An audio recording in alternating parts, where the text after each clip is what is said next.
యావత్ తెలంగాణ కూడా మే 6 తారీఖు అయితే ఎదురు చూస్తా ఉంది. ఎందుకంటారా ఆ రోజు కేసీఆర్ యొక్క సభ ఉండబోతా ఉంది. వరంగల్ వేదికగా కేసీఆర్ సభ మే 6 తారీఖు అయితే ఉండే అవకాశాలు అయితే కనబడతా ఉన్నాయి. దానికోసం బీఆర్ఎస్ నేతలు కూడా ఇప్పటికే ఆ సభకు సంబంధించి స్థలాన్ని కూడా మరి చూడడం అయితే జరిగింది. అక్కడ ఏర్పాట్లు కూడా ముమ్మరంగా జరుగుతూ ఉన్నాయి. కేసీఆర్ మరి గతంలోనే అంటే 20 తారీఖు గత నెలలోనే 20 తారీఖు కేసీఆర్ జగిత్యాలలో సభ పెట్టారు. అది చాలా విజయవంతమైన నేపథ్యం కనబడతా ఉంది. ప్రజల నుండి కూడా చాలా ఆదరణ పొందిన విషయం కనబడతా ఉంది.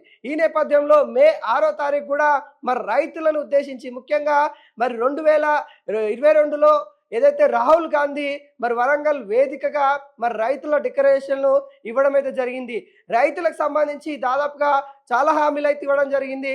రైతు డిక్లరేషన్ పేరుతోని ఆ హామీలు మా ప్రభుత్వం వస్తే మేము ఖచ్చితంగా చేస్తామని చెప్పారు. కానీ దాంట్లో కొన్ని హామీలు మాత్రమే చేస్తూ ఉన్నారు. రైతు భరోసా సరిగ్గా వేయట్లేదు, రైతు రుణమాఫీ సగం మంది కూడా కాలేదు అనే విధంగా చాలా అంశాలైతే తెరపైకి అయితే వస్తున్న పరిస్థితి కనబడతా ఉంది. వాటిపైన కేసీఆర్ గలం ఎత్తే అవకాశాలు అయితే కనబడతా ఉన్నాయి. మే 6 తారీఖు మరి కేసీఆర్ వరంగల్ సభ రైతు డిక్లరేషన్ వర్సెస్ కేసీఆర్ అనే విధంగా ఉన్న నేపథ్యం కనబడతా ఉంది.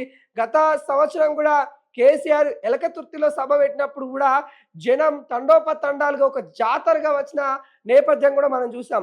ఈ పరిస్థితులలో కేసీఆర్ నెల వ్యవధిలోనే మరి రెండో సభ పెడతా ఉన్నారంటే తెలంగాణ కూడా ఉత్కంఠగా వెయిట్ చేస్తున్న పరిస్థితి కనబడతా ఉంది. అందరి నోట కూడా కేసీఆర్ సభ గురించి మాట్లాడుతున్న పరిస్థితి కనబడతా ఉంది.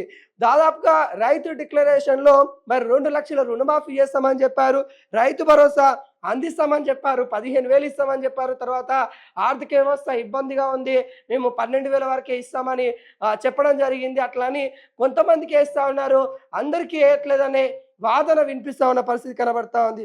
అదేవిధంగా వరి సన్న వడ్లు ఏవైతే ఉంటాయో వాటికి కూడా బోనస్ 500 ఇస్తామని కూడా ఈ రైతు డిక్లరేషన్లో చెప్పడం అయితే జరిగింది. అది కొంతవరకు నెరవేరుస్తా ఉన్న పరిస్థితి చూస్తూ ఉన్నాం. రైతు డిక్లరేషన్లో ఈ కొన్ని మాత్రమే చేస్తూ ఉన్నారు, మిగతా ఇవ్వాల్సిన పరిస్థితి ఉంది. ఇందిరమ్మ రైతు బీమా కూడా మరి ఆ రైతు డిక్లరేషన్లో మనకైతే కనబడతా ఉంది. అది ఇంతవరకు కూడా లేదు. గతంలో కూడా కేసీఆర్ రైతుకు బీమా, రైతు ఏదన్నా అనివార్య కారణాల్లో మరణిస్తే తనకి కొంత అమౌంట్ ఇచ్చే కార్యక్రమం కూడా ఉండే. ఇప్పుడు అలాంటి పరిస్థితి లేదు తెలంగాణలో. ఏదైతే రైతు ఎటు పాము కాటు కావచ్చు, లేకుంటే వెళ్తుంటే ఏదైనా ప్రమాదం గురై కావచ్చు, రైతు అనివార్య కారణాల్లో మరణిస్తే ఆ ప్రమాదం జరగడం వల్ల ఆ కుటుంబము రోడ్డు పాలన అవుతా ఉంది. అలాంటి విధంగా కాకుండా రైతులకి అండగుండే విధంగా మరి ప్రభుత్వము రైతులకి బీమా కూడా అటు రైతు బీమా తీసుకొని వచ్చిన నేపథ్యం కూడా చూసాం. ఆ బీమాను కూడా మరి కాంగ్రెస్ పార్టీ వచ్చిన తర్వాత గంగలో కలిపిన పరిస్థితి కనబడతా ఉంది. వాటిపైన కేసీఆర్ మాట్లాడే అవకాశాలు అయితే క్లియర్ కట్ గా తెలుస్తా ఉంది. అదేవిధంగా కౌలు రైతులకు కూడా వీళ్ళు ఏదైతే కూలీలు చేసుకునే వాళ్ళు ఎవరైతే ఉన్నారో, లేకుంటే భూమిని కౌలు తీసుకొని చేసుకునే వాళ్ళు ఎవరైతే ఉన్నారో రైతు భరోసా విధంగానే వాళ్ళకు కూడా వాళ్ళ అకౌంట్లో డబ్బులు వేస్తామని కూడా ఈ రైతు డిక్లరేషన్లో చెప్పడం జరిగింది. కానీ ఇంతవరకు కూడా మరి కౌలు చేసే రైతులు ఎవరు అనే దానిపైన కూడా ఇంతవరకు కూడా ప్రభుత్వం ఒక నివేదిక వెల్లడించలేదు. వాళ్ళకి చేసే ఏవైతే కార్యక్రమం ఉంటుందో వాటిపైన కూడా ఎక్కడ కూడా ఏ అధికారి కూడా నియమించి మరి కౌలుదారులని మనం గుర్తించాలి అనే ప్రక్రియ ఎక్కడ కూడా ప్రభుత్వం చేయని విధంగా అయితే కనబడతా ఉంది.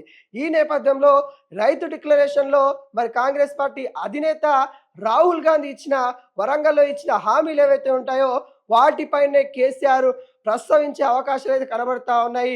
మే 6 తారీఖు ఈ సభ ఉండే అవకాశాలు అయితే కనబడతా ఉన్నాయి. ఇప్పటికే రైతులు గోసపడుతూ ఉన్న నేపథ్యం అయితే కొంత ఉంది అన్నట్టుగా బీఆర్ఎస్ నేతలు అయితే స్పష్టంగా అనేక విధాలుగా చెప్తున్న పరిస్థితి కనబడతా ఉంది. ఇటు నీళ్ల విషయం కావచ్చు, కరెంటు విషయంలో కావచ్చు, రైతు భరోసా విషయంలో కావచ్చు, లేకుంటే రైతు ఆత్మహత్యలో సంబంధించిన ఆ పరిహారం ఇచ్చే ఆ సందర్భంలో కావచ్చు, అనేక విధాలుగా మరి రైతులను మోసం చేసిన ప్రభుత్వం కాంగ్రెస్ ప్రభుత్వం అంటుంది. బీఆర్ఎస్ నేతలను కూడా క్లియర్ కట్ గా మనకి ఈడైతే కనబడతా ఉంది. ఈ నేపథ్యంలో మరి కాంగ్రెస్ పార్టీ ఇచ్చిన హామీల పైన, రైతుల అంశాలపైనే మరి కేసీఆర్ సభ అయితే మే 6 తారీఖు అయితే వరంగల్ వేదికగా ఉండే అవకాశాలు అయితే కనబడతా ఉంది. మరోసారి తెలంగాణ మొత్తం కూడా ఇదే హాట్ టాపిక్ గా మారిన పరిస్థితి కనబడతా ఉంది. మరి ప్రతి గింజ కూడా అంటే రైతు పండించిన ప్రతి గింజ కూడా కొంటామని మరి కాంగ్రెస్ ప్రభుత్వం చెప్పింది. కానీ ఇప్పటి వరకు కూడా రైతు కోతలు అయిపోయినాయి. ధాన్యం కొనుగోలు సెంటర్లు కూడా అక్కడక్కడ ఓపెన్ చేయని పరిస్థితి కనబడతా ఉంది. దీనిపైన సీఎం రేవంత్ రెడ్డి కూడా సమీక్ష చేసి అధికారులకి సీరియస్ వార్నింగ్ ఇచ్చినా కానీ అధికారులు నిమ్మకు నీరెత్తిన తీరే ప్రవర్తిస్తూ ఉన్నారు. అక్కడక్కడ రైతులు ఇబ్బంది పడతా ఉన్నారు. ఎందుకంటే ఇప్పుడు వానలు పడే అవకాశాలు కూడా ఉంటాయి. వానలు పడతాయి కాబట్టి మరి ఏదైతే పండించిన పంట తొందరగా వాటిని అమ్ముకొని వాళ్ళ యొక్క నగదు రూపంలో వాళ్ళ యొక్క ఉపయోగకరంగా అయ్యే విధంగా ఉండాలి. కానీ పండిన ధాన్యాన్ని ఈ వర్షానికి మరి గురవ్వడం వల్ల నష్టం వాటిల్లే అవకాశాలు ఎక్కువ ఉంటుంది. కాబట్టి మరి రైతులకి అండగా ఉండే విధంగా మరి ప్రభుత్వం చర్యలు తీసుకోవాలని ఈ అంశాలపైన ప్రధానంగా రైతు డిక్లరేషన్ పైన, రైతు భరోసా పైన, రైతు రుణమాఫీ పైన మరి కేసీఆర్ ప్రసవించే అవకాశాలు అయితే కనబడతా ఉంది. ఈ అంశాలపైన కేసీఆర్ మాట్లాడితే మాత్రం తెలంగాణలో ఉన్న రైతులైతే భారీ ఎత్తున స్పందించే అవకాశాలు కనబడతా ఉన్నాయి. ఎందుకంటే తెలంగాణలో రైతాంగానికి టీఆర్ఎస్ ప్రభుత్వం అంతో ఇంతో మేలు చేసింది. కేసీఆర్ రైతులకి చాలా బాగా చేశారు. ఎందుకంటే ఎన్ని ఎకరాలు ఉన్నా కానీ, ఎంత కరోనా టైంలో అయినా కానీ మరి రైతుల అకౌంట్లో డబ్బులు పడ్డాయి. కాబట్టి ఆ యొక్క రైతుల యొక్క అభిమానం అనేది కూడా అక్కడ వెలువడుతున్న పరిస్థితి కనబడతా ఉంది. ఏదేమైనా కానీ రైతులకి కేసీఆర్కి ఒక అనుబంధం ఉంటుంది. ఆ అనుబంధం అనేది కూడా మనం క్లియర్ కట్గా కనిపిస్తూ ఉంది. కేసీఆర్ సభకి మరి భారీ ఎత్తున ప్రజలు వచ్చే అవకాశాలు అయితే కనబడతా ఉన్నాయి. భారీ ఎత్తున తరలించాలి అంటే తీసుకొని రావాలని ఆకాంక్షతో బీఆర్ఎస్ నేతలు కూడా ప్రణాళిక చేస్తున్నట్టు కూడా కనబడతా ఉంది. జగిత్యాలలో ఉమ్మడి కరీంనగర్ సంబంధించిన నేతలతో మాత్రమే మరి సమావేశమయ్యారు. కానీ ఇప్పుడు తెలంగాణలో ఉన్న యావత్ రైతాంగాలతో కూడా మరి ఈ సభ అయితే ఉండే అవకాశాలు అయితే కనబడతా ఉంది.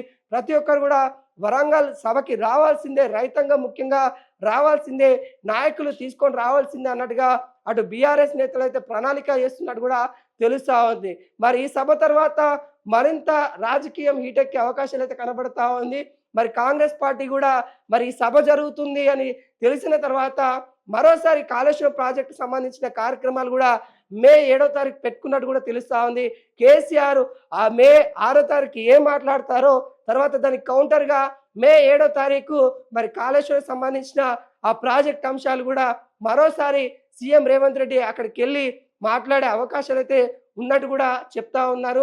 మరి చూడాలి, ఒకరి సభ తర్వాత మరొకరు కూడా మాట్లాడే అవకాశాలు ఉన్నాయి. కాబట్టి ఈ రెండు అంటే రైతుల పైన మెయిన్గా తెలంగాణ రాజకీయాలు మొత్తం కూడా రైతుల చుట్టే తిరుగుతా ఉన్న పరిస్థితి కనబడతా ఉంది. ఈ నేపథ్యంలో మరి కేసీఆర్ ఏం మాట్లాడతారు?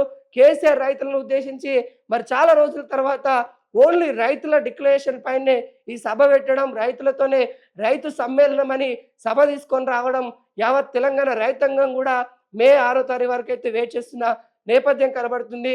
మరి చూడాలి ఎంతవరకు ఈ సభ సక్సెస్ అవుతుందనేది కూడా మే 6వ తారీఖు వరకు అయితే చూడాల్సిన పరిస్థితి కనబడుతుంది.